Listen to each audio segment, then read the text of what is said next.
In the large-scale starch processing production line, cleaning is the first process, which directly affects the quality of starch. The cleaning process requires a lot of water, but in the process of starch processing, there is a limit on the total drainage volume, and the drainage volume of processing 1 ton of starch cannot exceed 10 cubic meters. Therefore, it is necessary to make full use of circulating water in each section to reduce the amount of fresh water. Under normal circumstances, cleaning 1 ton of raw materials will consume 3 tons of water, but diversified cleaning methods can effectively reduce water consumption.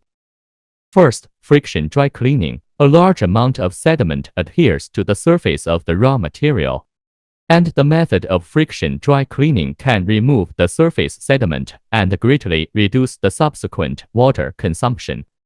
Second, rinse with clean water. In the final step of cleaning, use fresh, clean water to rinse the raw materials under high pressure.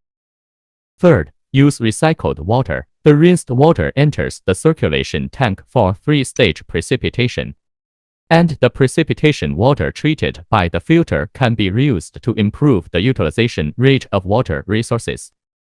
A variety of cleaning methods are used together. More circulating water is used, and less fresh water is used.